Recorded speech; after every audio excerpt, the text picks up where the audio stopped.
All right, welcome to Slimehouse, a podcast of crude humor, outrageous hijinks, and mild language. I'm Jasper. I'm Nelson. I'm Max Morris. I'm Jared.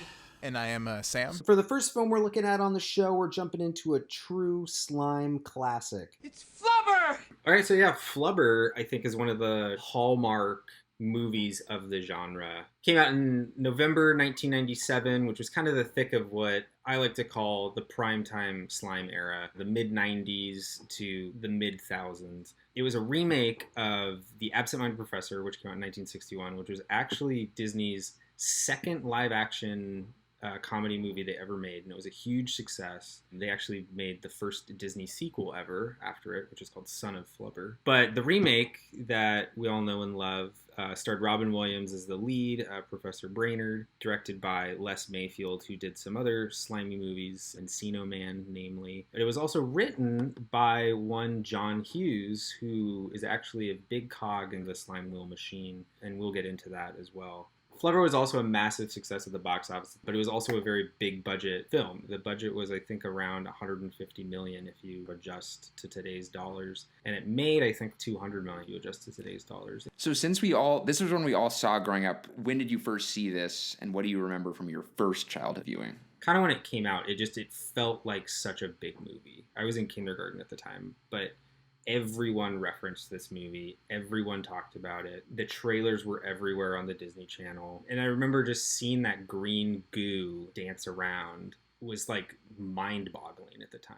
Well, I'd say rewatching this movie, I sort of realized I'm not really certain whether I saw this entire movie as a kid or not, but I know for a fact I saw the Flubber scenes. Like, that Flubber dance scene, everything else in the movie felt completely new to me. My main exposure to this movie, I was actually at Epcot, which early 2000s Epcot was like walking into a Slimehouse movie. And there was a ride, apparently it used to be a really good ride, Journey into Imagination, and in the hallway you went through, and actually the first thing you saw was like a Weibo in the queue, a life-size Weibo, and it went through a hall, and it showed the Hall of Fame of Inventors or something like this, and Professor Brainerd, the Robin Williams character, was up on that wall alongside Rick Moranis' character in Honey, I Shrunk the Kids, and so as a kid, I really associated Flubber with this Epcot ride, even more so than the movie. Interesting. You know, it's funny because I certainly remember watching this movie a lot. And what's so funny, and I feel like this is going to be true of a lot of these, is there are so many moments I remember, but the context and just what this movie's actually about that was a complete surprise to me. The fact that it was about a guy who forgot his own wedding was like, what is this story? I remembered the dancing, and I remembered some of the like Home Alone style bowling ball assault to Ted Levine, and of course the basketball scene, which is as beautiful as I remembered, but certainly what it was all about was a complete surprise. And what a weird movie. Well, yeah, I remember watching it. I know I didn't see it in theaters. I know I saw it in video because I remember I had a friend come over with his younger brother for a sleepover, and they were like, "We brought Flubber." And I said, "What's Flubber?" Funnily enough, the scene I remember the most isn't even one of the bangers. It was when Robin Williams tests the Flubber by jumping out the window, and the Flubber escapes, so he just basically breaks his back on the ground.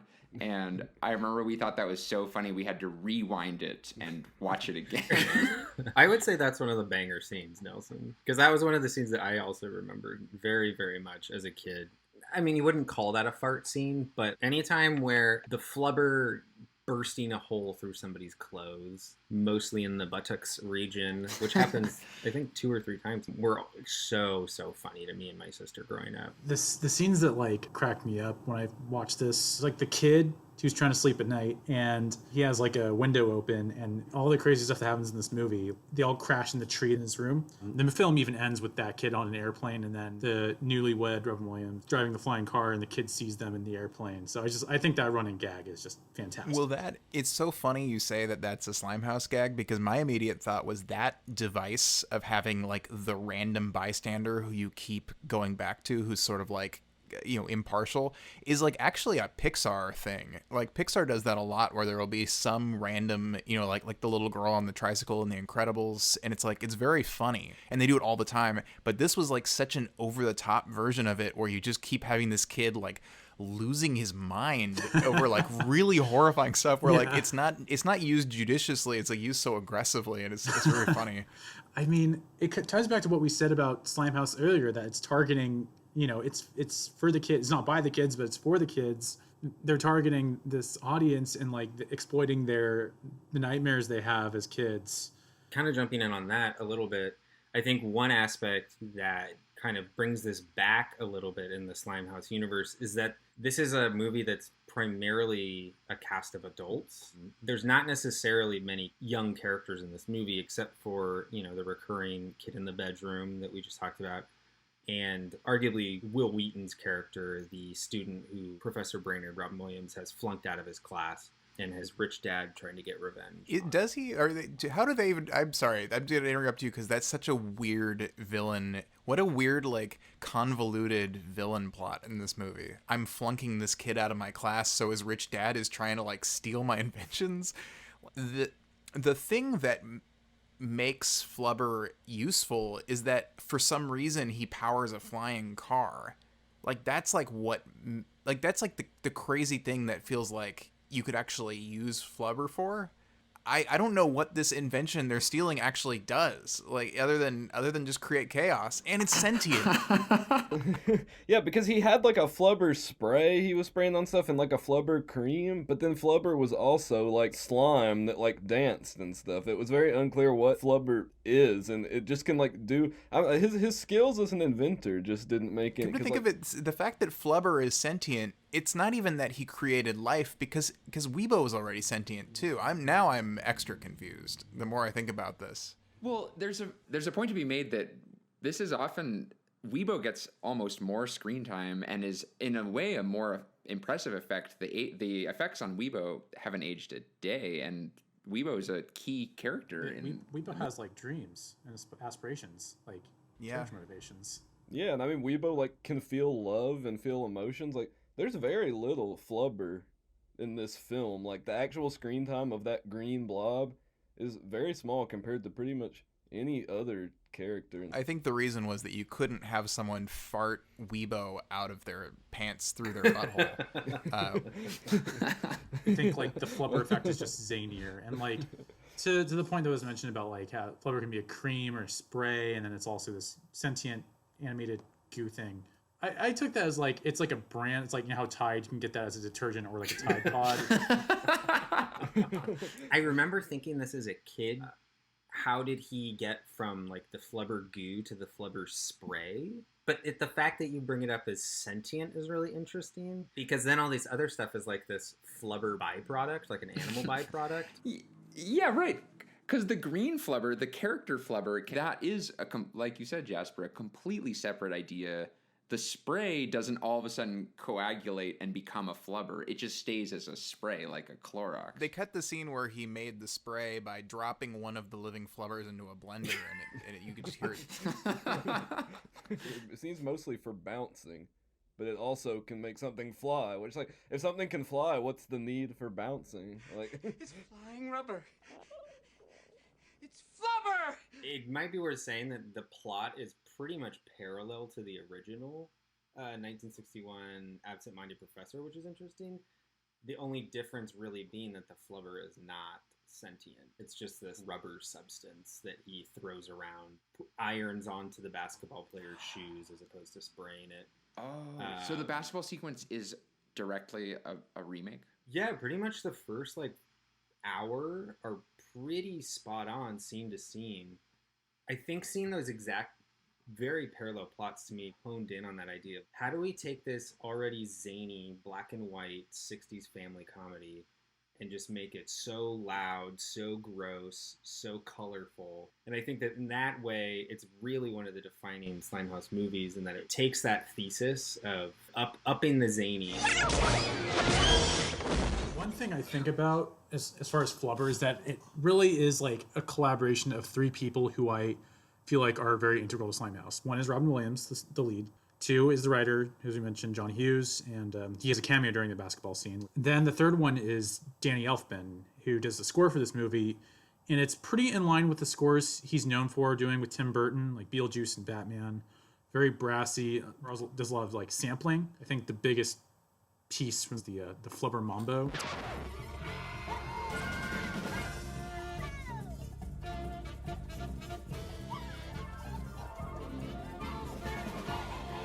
It's a cool little banger.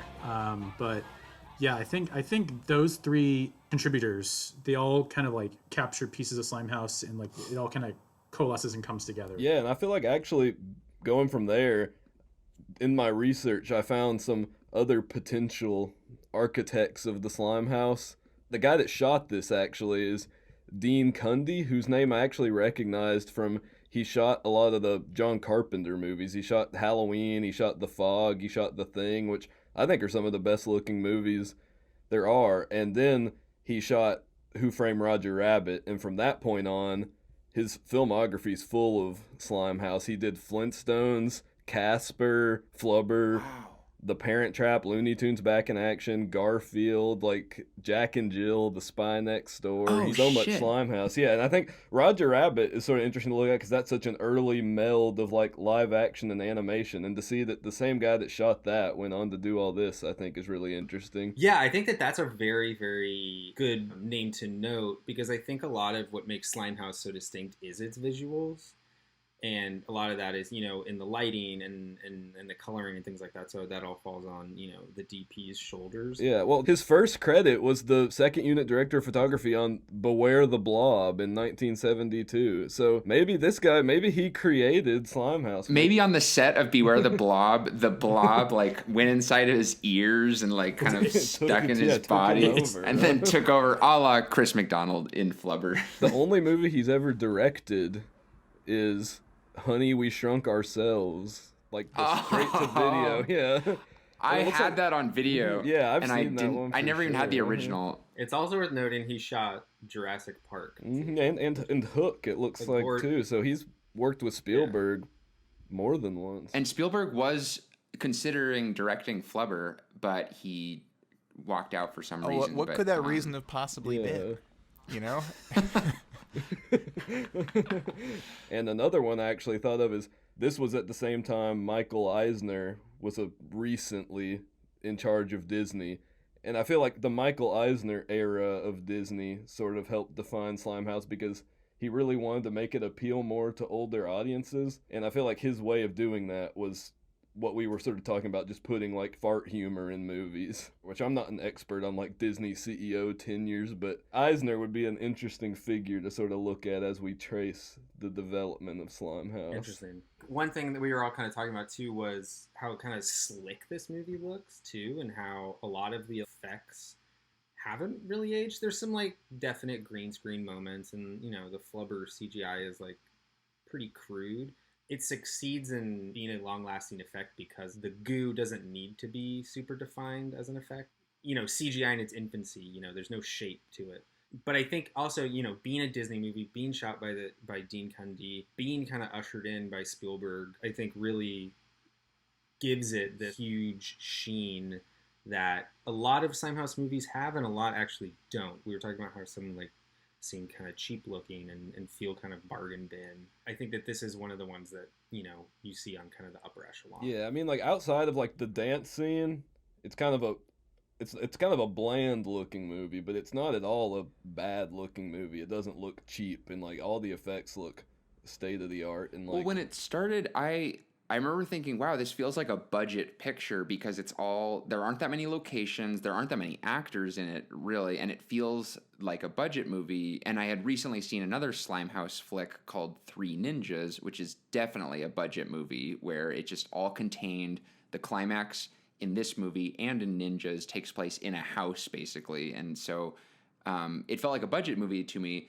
Then you watch the credits and you see how much money went into VFX and how many names did it, and you realize that it's not at all a budget movie. It's just that all of the money went towards the Flubber and Weibo effects, which actually look pretty darn good 20 years later. Going back real quick, I want to talk a little bit about Robin Williams, just because he is such a key player in the movement. One thing that stands out to me as like a hallmark of a lot of Slimehouse movies is taking these big name kind of manic comedians who've made have gained fame off of being so out there, Robin Williams, Jim Carrey, Eddie Murphy, Brendan Fraser, and packaging them for a younger audience. Robin Williams especially he's very loud comedian. He's very animated in his expressions. Having these comedians really partners well with the spirit of these movies. I'm thinking about like Williams and Jim Carrey. Like, are there like newer comedians that are like that, where there's not as much about the content, but it's more about physicality, the animated kind of delivery? This is a question I ask my friends a lot because we talk broadly and deeply about comedy, and that's the thing, is that there are certain actors throughout history, and I think there are a couple right now, but certain ones throughout history who are comedic forces, where the main selling point of a comedy is basically just being a vehicle for them to do their shtick. Where it's like, this is a Jim Carrey shtick movie, this is a Robin Williams shtick movie. Eddie Murphy was certainly that way, and I think the closest that we have right now, I think Melissa McCarthy had that. I don't know if she still does. Yeah, that's a good example. I hadn't thought of her. There were a lot of Kevin Hart vehicles. Sure, for a yeah. while. I feel like that- One comedian, I think John Mulaney has that kind of energy. I think he has that kind of potential. Maybe he'll be in a Slimehouse movie someday. And I think Eric Andre, if you watched his most recent Netflix special, Eric Andre is really like a super physical comedian, like very based on his inflection. I don't think there's been any attempt at any sort of Eric Andre movie. I think vehicle. I think the problem with them is that I don't know that they're not really actors in the same sense. I think that's the problem. I think it's pretty rare of those types of kind of like comedic actors, and Robin Williams is like, he was basically that for 25 or 30 years. They all started as kind of traditional comedians with stand-up and kind of raunchy, hard R humor for adults, and then even you have someone like a Jackie Chan who started as a martial artist, and then something brings them in, money, but also ideas and people saying like, oh, wouldn't it be great to bring Jackie Chan into a kids movie or Robin Williams into a kids movie? And then so for us, that was our introduction to a lot of these people, and then after that, it's hard for them to go on to do more adult roles again. So then they just kind of fall out of favor.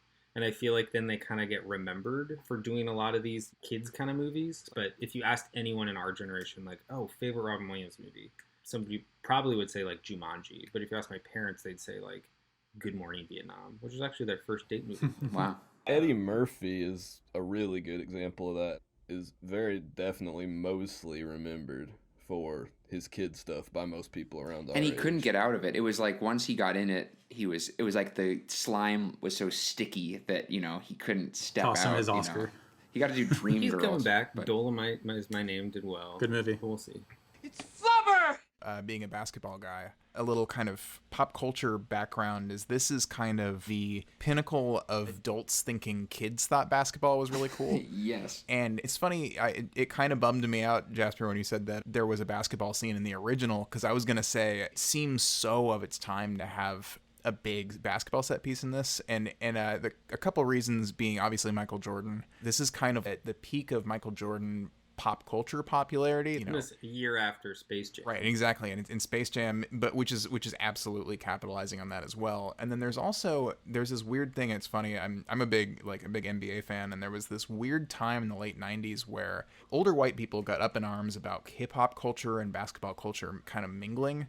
Hip hop culture was really ingrained in Nickelodeon at this time too. So there's this weird like basketball is the coolest thing. Kids love basketball. We need to put it in every movie. And I hope someday I want to be on the Like Mike episode if you guys ever do that. Yes. The whole time you were talking was like Mike. Well, one of the things I've noticed with these the different trope subgenres of Slimehouse, and a key one is sports, because for some reason sports in the 90s was just the shit. It was like everyone had to play soccer and basketball, and it's funny. I'm now trying to picture what this Flubber basketball scene would have looked like in the '60s one. I might have to go watch it. I just watched the basketball scene right before this started. It's like very like Jerry Lewis slapstick. It's take the 1997 version basketball scene and just dilute it down to the most you can do with practical effects at the time. So lots of just going up and doing a flip and then going back down. A very rudimentary leap into the hoop. There's a cool shot where he leaps over the actual like catwalk that's at the top of the gym to make the winning slam dunk. They were allowed to dunk back then It wasn't just you're disqualified because you were too showy by attempting a dunk. No one's ever played basketball like Medfield College. This Thanksgiving, it's a whole new ball game. Robin Williams. I think the college element was lost on me when I saw it the first time because I didn't really even know much about college. And all the fact that one team is amazing and one team is terrible is exposition from the coach in the locker room. And any of the dialogue, to the point of like what stuck in my brain, what hasn't, I just thought it was two teams playing basketball. It was lost on me as a kid that there was a huge discrepancy of talent between them and that the Flubber made such a difference. I think I was just more like, wow, he can dribble really fast, you know. Yeah, like everything about like college and like saving the college and funding was so lost on me as a kid. And at first I thought that was like sort of an anomaly in this movie, but I thought back and like there's a lot of Slimehouse movies where like if you watch them as adults, the main plot is about like business or real estate or something like super dry, just it's used as like the background. Like the Eddie Murphy Haunted Mansion, there's like 45 minutes of just like talk about like real estate deals before there's ever like a ghost in that movie. So many are all about like, oh, this guy's business is failing, and so he has to do this wacky thing to save the business or fund this thing or like make this real estate deal. It's like all these monsters are so dry and they're actual like if you break them down to the bare bones. These two take this college so seriously that they teach on their wedding day. Yeah, like it's crazy. Like she gets her dress tried on her desk. So actually, a fun fact that I just learned: Medfield College, which is the college Flubber takes place at, and the original also takes place at, was actually there was a Medfield College universe, cinematic universe in early Disney movies. So movies like The Shaggy Dog, The Absent-Minded Professor, The Computer Who Wore Tennis Shoes, and there's a few others, but there's like a group of 9 or 10 of these movies that all took place in or around Medfield College. Yeah, I actually saw that in my research. There's like 9 Medfield movies I think I saw, and I know I keep going back to it, but that Epcot ride, I learned in my research, you're meant to be like at an institute at Medfield College. Like that ride is set in a building at Medfield College. So yeah, the Medfield universe. MCU. Maybe it's an Imagineer thing that they wanted to really teach kids to be Imagineers. I don't know. It's weird, but yeah, there's like all this Medfield stuff was completely new to me. I thought it might be like a real school I'd never heard of, and then I looked it up, and all these Disney movies are at Medfield. So it's actually a real town. It's a town that Walt Disney would like vacation at in Massachusetts or somewhere in New England, and that's I think where they just pulled the name from. But the early Disney cinematic universe is kind of interesting. They reused a lot of characters in different movies that you wouldn't realize is the same character unless you'd like seen both movies, because they don't reference that they're from another movie. It's very, very fascinating. They were ahead of their time. Some Seen Elsewhere shit. One thing I also want to talk about really quick is how this kind of is a hallmark of kind of the crazy scientist subgenre of Slimehouse. You mentioned the Jerry Lewis Nutty Professor, which was kind of, I think, came out the same year or another year after the original Absent-Minded Professor. The Eddie Murphy Nutty Professor came out the year before the Robin Williams Flubber, and I think that kind of like revitalized for that generation this idea of like, oh, you can build all these funny, crazy contraptions, and a lot of this like body humor that comes with weird science experiments. Like in the Nutty Professor franchise, you know, he obviously grows to be 10,000 feet tall or something like that. In this, you eat goo and fart it out of your bowl, you know, like same thing. Kind of the crazy contraptions you can build. Like in this movie, it's like Weibo. In Clock Stoppers, it's just a watch so you can freeze time. The Honey I Shrunk ... franchise, it's, you know, a shrink machine. There's always this kind of like weird gadgetry that always looks kind of like DIY and kind of thrown together. Like, oh, you can make this too, you know, to a kid.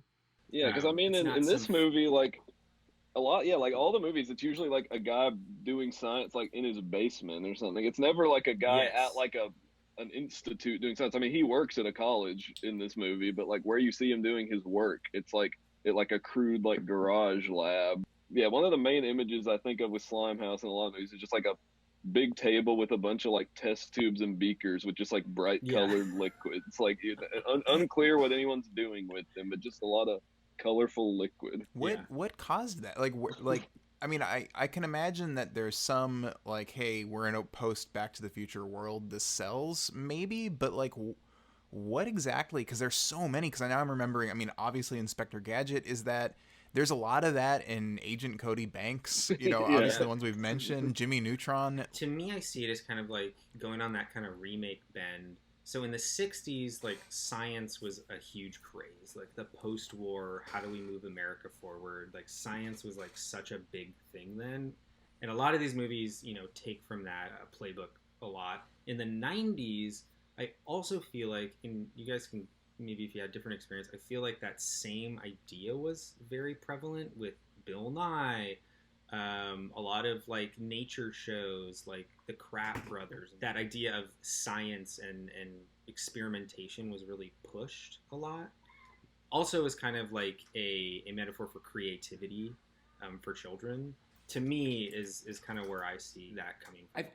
I've seen some old science. There's a movie called The Man in the White Suit, and it's a British picture with Alec Guinness, and he's a mad scientist in the 50s. And so, yeah, I think it probably does have these kind of waves or whatever. But what is also interesting is that the science thing probably lost a lot of luster after the .com boom, when suddenly, instead of being like actually gadgeting and experimenting, everyone's just at their computer.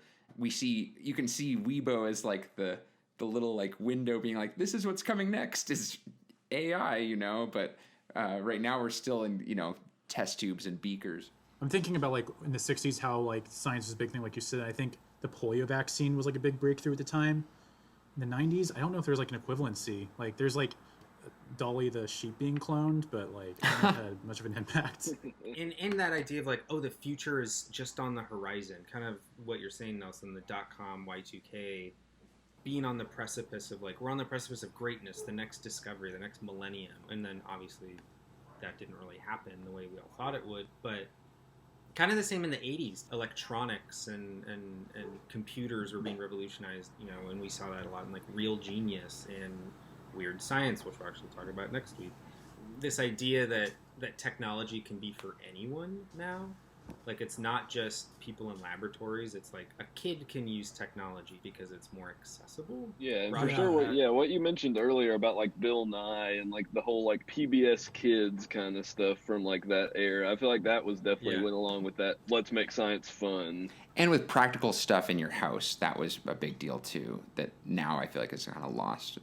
Well, it's because kids, it used to be cool to be a kid and think you could have access to the finest technology and science, and now every kid has an iPad and can just do all the same stuff that adults can.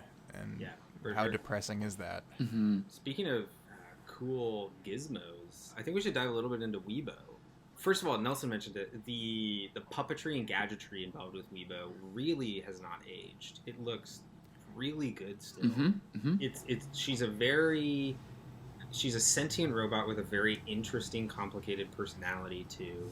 That, you know, I would argue she's probably the most interesting part of the movie beyond, you know, the dancing Flubber. Critics use that as a negative of the movie. They said the most interesting character is a robot, as like a knock on it. But really, I think that's that's what Ebert said. Well, it can kind of be a knock because she's a given. Like, again, he's already invented Weibo, and the rest of the movie is him being like, look, I invented this thing that's slightly less impressive and flies, you know, like, but Weibo flew already. Yeah. She's also terrifying. Was anyone else scared of Weibo? Like, she was a little like evil puppet master. Yeah. I mean, she sabotages his wedding. Like, she sabotages his wedding and creates like a hologram sex lady and like haunts his dreams. Like, there's definitely some ex machina vibes going on. Yes, I think that's funny because we're going into Weird Science next week, and John Hughes' fascination with this subject of robot characters. And I think we'd be remiss not to mention that when Jasper and I first talked about Flubber, we both came to the same exact conclusion about Weibo as a forebearer for something in internet culture. Yeah, I mean, it feels like the way in which she communicates is very prescient of GIF reactions and reaction stickers as a quick comment on something. And I didn't even like pick it up as a kid, but I very specifically remember like whenever she'd show a video clip that I got what her emotion was. And because she's a robot, she can't physically show emotions. So same as on Twitter, you can't physically show how upset you are or how excited you are for somebody. So you're going to throw a GIF on there. That's exactly what Weibo is doing here, is in the same way like Bumblebee in Transformers plays a song, Weibo's just showing you a picture or a video clip. And there's a second key component, which is she's using pop culture to do it, like the goofy floating around thing, and they have the Disney library to do it. And I think GIFs are so rooted in this like shared language of like one does not simply, or what ever clips we all know that then get repurposed for GIF purposes. Yeah, for sure. And I thought it was interesting. One of the things I had was a Simpsons thing, which was weird to see in like a pre-Simpsons acquisition Disney movie. Pretty much everything Weibo shows is now a Disney property, because it's mostly Goofy, some Simpsons stuff, and then just what I assume are like public domain clips of like someone falling. There's a Roger Rabbit one at some point, I feel like, of Bob Hoskins. And then old movies that are probably owned by the House of Mouse now. Yeah, that was the most interesting thing to me in watching it as an adult, was the Weibo's just enigma of being AI, GIF creator, a floating puppet that was really well done. Yeah, and I mean, at the end, like, the long-distance wedding that now is becoming a thing over, like, COVID. Oh, yeah. You get, like, he's in his basement getting married through Weibo in church, which is still so crazy to me that, like, he still didn't make it after that much. Well, that was something that was so, like, a weird way to open a movie, and again, it may be the byproduct of being a remake and the fact that kids won't care at all about the wedding angle, but, like, that's such an irredeemable way to introduce your character, is that he just can't even be trusted to show up to his own wedding. Like, several times. I think it was like 3 times. Yeah, it's just absurd. He stood her up. And then he's so angry that Chris McDonald like swoops in, and it's like, are you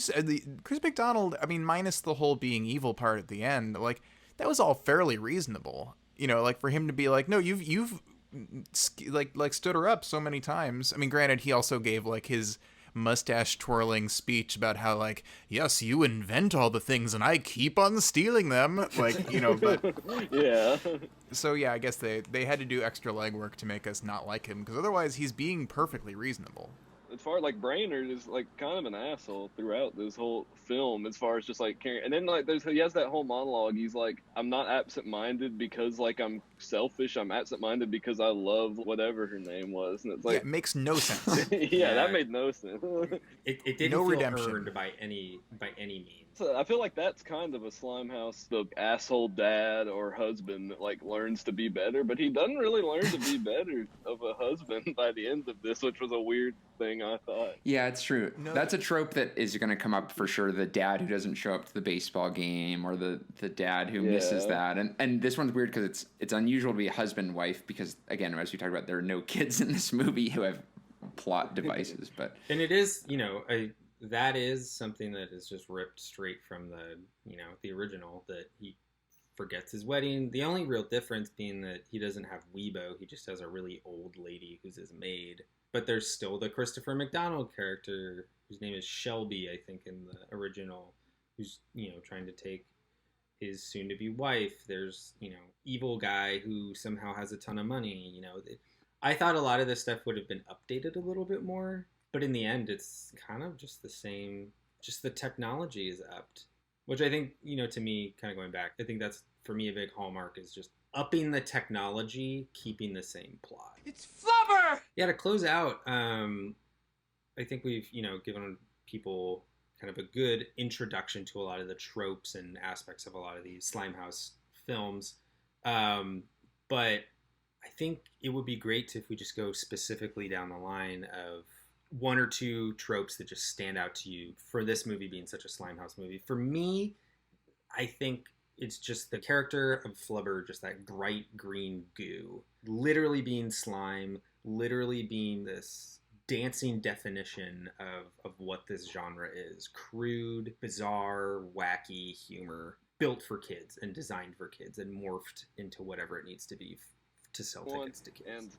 And also, like I mentioned earlier, one thing I really picked up on in this one is the sort of trend of having like a very dry main plot as the background for all of the gags, and then just all the very crude gags. And there was a lot of gags in here that I feel like you see repeated in many Slimehouse movies, such as like just lots of like, this one didn't have as much like fart or like shit humor or anything, but a lot of like butt humor. Like there's a part where Flubber like formed the shape of a butt, and then like that's bouncing on his butt. The person like Robin Williams falls on his butt. Just lots of like people getting hit on the butt, and of course the Christopher McDonald when the Flubber like comes out of his butthole. One of probably the weirdest scene in the whole movie. And in that scene, one thing I noticed is right before the Flubber came out of his ass, he says like mom and like a high pitched voice when it comes out, and I feel like that's in so many things. Is like somebody gets hit and they say like mommy or something like that, and then like they fall down or something. Yeah, like I'd say a trope that I notice is the henchmen who get their shit kicked in, like Home Alone, and then 101 Dalmatians live action remake has like kind of the same two like yin and yang dudes who just get beaten up because they need a punching bag to beat up these guys. This one isn't as big, but food is always a thing with Slimehouse stuff, and the opening with the breakfast being made. breakfast machines in general show up in a lot of stuff. Like one of the Back to the Futures at least has a breakfast machine. Of course, Pee-wee's Big Adventure breakfast machine is the most iconic to me. Yeah, it's like. Yeah, I think Casper might have a breakfast machine at the beginning. What about we can go? Is Chitty Chitty Bang Bang the original Slimehouse movie? Because that has a lot of breakfast machines. Yeah, like specifically breakfast. It's not other food. Another one that might have it is, I could be wrong, but Cats and Dogs, because Jeff Goldblum's like a scientist in that, the dad. Oh, I'm pretty. I think that does for sure. My observation of a trope. When he first discovers Flubber and he's like trying out all the properties of Flubber, and he suddenly starts like hacky sacking it impossibly fast. Oh, yeah. Where it's like I would describe this as like the trope as being like when people become human cartoons, like do things impossibly quickly. And The Mask has that's what The Mask is, but I feel like Scooby-Doo certainly has that. So that could be a trope as well. I forget that like the company that produced it, like there's Disney, and there's like after that in the opening there's like Great Oaks. Yeah, they have like the nut and the maple leaf or whatever. Oh yeah. And also that this came out on Thanksgiving '97, like that's the big food day. So I don't know, but I think that warrants some investigation. Like the holidays, you know, where there's like a specific... like what holidays did these movies come out around? The dates. That'd be an interesting thing to look at. The release schedules. I'm sorry, really quick. I just looked it up. Great Oaks was actually a merger of John Hughes's entertainment production studio and Walt Disney Pictures, and they only produced 3 movies. The movie Jack, also starring Robin Williams. 101 Dalmatians, live action, and Flubber. So a Slimehouse production company, in other words. Yeah, that's all Slimehouse coming from that studio. Yeah, this would be something interesting. We were talking about the database on the website. We can have tropes, sort of probably like release schedules, and as we identified, like key figures in it, like Elfman and Robin Williams and Eisner and Dean Cundey and more. And this is a good start because this had a ton of from like and it's hard to pin Slimehouse down to one movie, so one by one we're gonna get through all of them, and that will allow, as we see more, it'll kind of piece the larger narrative together. On that note, next week we're going to be jumping into one of the earliest pioneers of Slimehouse, John Hughes, whom we've talked about on the show, with his 1985 film Weird Science, kind of an example of proto-Slimehouse or early Slimehouse. So definitely come back next week for that. And I think that wraps up this first show. And why doesn't everybody go around and say your name and where you can be found online if you have any cool stuff out there? My name's Jared, and you can find me on Twitter. My handle is Meta Laughing at You. I'm Sam. I'll be a guest on the podcast when I can, and you can find me here when I'm on, and at samschlenker.com, and also my YouTube, Schmarlo. Got some shorts and sketches on there. Jasper Bernbaum, you can find me on pretty much any social media at Jasper Bernbaum. Check my website, jasperbernbaum.com. Pretty simple. My name's Max Morris. You can find me on Twitter at Chris Gaines Real. And my name is Nelson. You could find me on Twitter at Driving Nelson and on YouTube at Hint of Film. And thanks everyone once again for coming to the Slimehouse. See you next time.